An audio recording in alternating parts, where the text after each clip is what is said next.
So ఎట్లుంది ఈ government వచ్చిన తర్వాత రైతులు ఇబ్బంది పడతా ఉన్నారు, రోడ్ల మీదకి వస్తూ ఉన్నారు, యూరియాల గురించి ఇబ్బంది పడతా ఉన్నారు. రేవంత్ రెడ్డి ఏమో 70,000 ఉద్యోగాలు ఇచ్చినామని చెప్తా ఉన్నాడు. సో ఎట్లా చూడొచ్చు దీన్ని? ఇది ఇప్పుడు మన తెలంగాణ పాత ముఖ్యమంత్రి గారు గౌరవ కేసీఆర్ గారు ఉద్యమ పోరాట యోధుడు. ఆయన ఇప్పుడు గౌరవంగా 10 సంవత్సరాల పరిపాలన చేసింది. మాకు మంచి బంగారు తెలంగాణ చేసిండు, మంచిగా చేసిండు. ఇప్పుడు బంగారు తెలంగాణ అని చెప్పేసి మేం చెప్పేసి అని రేవంత్ రెడ్డి గారు మార్పు అని చెప్పేసి ఆయనకు అందరూ ఓటేసేసారు. తర్వాత మాకు రైతులు ఇబ్బంది పడేసరికి ఇప్పుడు గూడూరులో వచ్చేసి దాదాపుగా ఒక 10,000-15,000 మంది ధర్నాలు చేస్తుంటే లైన్ కడుతున్నారు, చెప్పులు వేస్తున్నారు. ఒక మహిళలు గాని, అబ్బాయిలు గాని, పిల్లలు గాని కుటుంబం తరలి వచ్చి గూడూరు మండల సొసైటీ కింద వచ్చేసి వాళ్ళు ఒక మనిషికి ఒక బస్తా అని చెప్పేసి అంటున్నారు. ఆ ఊరియా కూడా దక్కట్లేదు, వెనక ఉన్న లైన్ వాళ్ళకు కూడా దక్కట్లేదు. కాబట్టి దీనికి ఖండిస్తున్నాము అని మార్పు అని చెప్పి చెప్పిండు. 70,000 ఉద్యోగాన్ని చెప్పిస్తున్నారు కదా, ఆ 70,000 ఉద్యోగాలు ఆల్రెడీ పాత గవర్నమెంట్ లో చెప్పేసి కేసీఆర్ గారే ఇచ్చారు ఆల్రెడీ. దానికి ఆ పత్రం ఉద్యోగం వచ్చే టైంలో వాళ్ళు కేటాయించి చెప్పేసి మేము ఇచ్చినట్టుగా వాళ్ళు బిల్డప్ దింగుతున్నారు కానీ తప్ప గానీ మార్పు ఇట్లా ఏం లేదు. దానికి చేతులు ఎత్తేసిండు. దానివల్ల మాకు ఇబ్బంది అవుతుంది. ఇప్పుడు ప్రజలు కూడా మళ్ళీ కేసీఆర్ ఈ విధంగా ఇబ్బంది పడతా ఉన్నారు, రోడ్ల మీదకి వస్తా ఉన్నారు, ధర్నాలు చేస్తా ఉన్నారు, లైన్లో నిలబడతా ఉన్నారు, యూరియా బస్తాలు దొరకట్లే అని ఇబ్బంది పడతా ఉన్నారు కదా. సో ఎట్లా ఉండే తెలంగాణ వచ్చిన తర్వాత 10 సంవత్సరాలు బీఆర్ఎస్ ప్రభుత్వం రైతులు ఎప్పుడన్నా వచ్చిందా బయటికి? ఇట్లా వాస్తవంగా చెప్పాలంటే 10 సంవత్సరాలు కేసీఆర్ పరిపాలించినప్పుడు ఒక్క రైతు అనేది రోడ్డు మీదకి రాలేదండి. ఒక్క రైతు అనేది రోడ్డు మీదకి రాలేదు. అలాని ఫోన్ చేస్తే గనక మా ఇంటికి వచ్చి యూరియా కిరాయికి ఇచ్చేసి కిరాయి వాళ్ళకి వచ్చేసి 10-20 బత్తాలు ఇంటికి వచ్చి చేరేది. వాళ్ళకు మేము కిరాయి ఇచ్చుకునేది ఫోన్లోనే. పలాని ఆటోలో వేసుకుంటే సేటు ఇట్లా మాకు యూరియా కావాలంటే 10 బత్తాలు వచ్చి ఇంటికి వచ్చేవాళ్ళు. కానీ ఇప్పటి వరకు ఒక ఊరియా సౌలత్ చేసిండు. ఇప్పుడు గూడూరు మండలంలో వచ్చేసి సొసైటీల ముందు నిలబడితే గనక ఒక ఊరియా బత్త కూడా ఇస్తలేరు. ఒక ఆధార్ కార్డు మీద కూడా ఒక ఊరియా అని చెప్పేసి అంటున్నారు. ఇప్పుడు 10 రోజుల నుంచి ఇబ్బంది పడుతుంటే రైతులకు ఎలాంటి ఊరియా పోసుకోవాలన్నా ఇస్తలేరనండి. 10 సంవత్సరాలే మేము రైతులు బయటికి రాలేదండి. ఒక ఊరియా వల్ల రాలేదు, దుఃఖ మంది రాలేదు. ఫోన్ చేస్తే ఇంటికి వచ్చేది.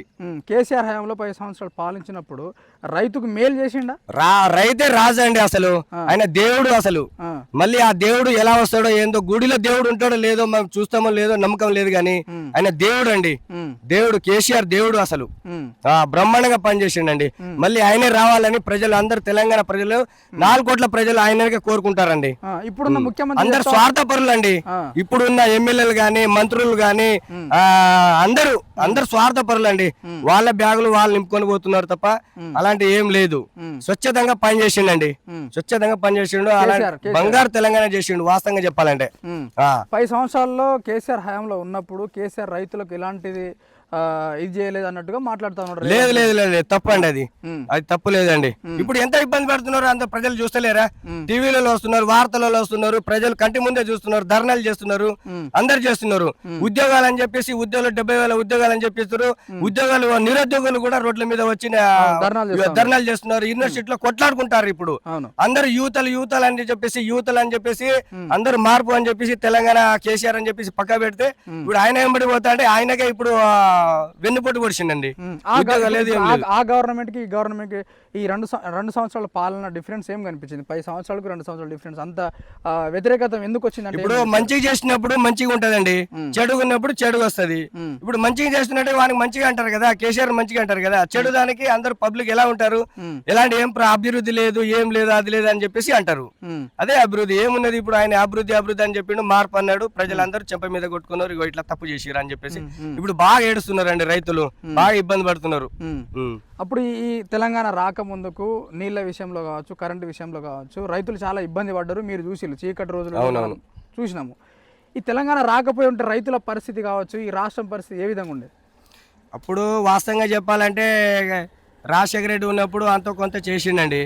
కానీ తర్వాత కేసీఆర్ 24 గంటలు కరెంట్ ఇవ్వాలి, రైతుకు అన్ని సరఫరా చేయాలి, వాళ్ళు బంగారు తెలంగాణ అని చెప్పేసి రైతే రాజు అని చెప్పేసి చెప్పిండు. అది కలలు కూడా చేసిండు. ఆయన కలలు కన్నా గానీ ఆయన చేసిండు, మంచిగా చేసిండు. ఇప్పుడు ఈయన అన్ని చేస్తా అని చెప్పేసి మళ్ళా ఈ రాజశేఖర రెడ్డి ముందు ఎలా ఉందో ఎన్టీఆర్ అప్పుడు చేసిండో మళ్ళా గత ప్రభుత్వాలు కేసీఆర్ చెప్పే పోయిండు ఆల్రెడీ మమ్మల్ని.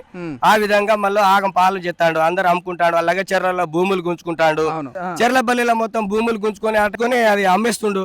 దాని ప్రతి పథకాలలో మొత్తం ప్రైవేట్ కంపెనీ చేసిండండి. ఇంకా స్థానిక ఎలక్షన్ రాబోతా ఉన్నది కొన్ని రోజుల్లో, ఎలా ఉండబోతుంది మొత్తానికి ఇప్పుడు గ్రామాల్లో? మొత్తానికి ఏమనుకుంటున్నారు జనాలు? ప్రతి వ్యక్తి ప్రతి కుటుంబం అని చెప్పేసి కేసీఆర్ కావాలి, కేసీఆర్ వ్యక్తి టీఆర్ఎస్ పద్ధతి భారత రాష్ట్ర సమితి సర్పంచ్ కావాలి, ఎంపీటీసీ కావాలి, జెడ్పీటీసీ కావాలని చెప్పేసి అందరు ప్రజలు కేసీఆర్ కే ఓటేయాలని చెప్పేసి అనుకుంటున్నారండి. కాంగ్రెస్ స్కోప్ లేదు ఇక్కడ, కాంగ్రెస్ కి ఎలాంటి ఏం లేదండి.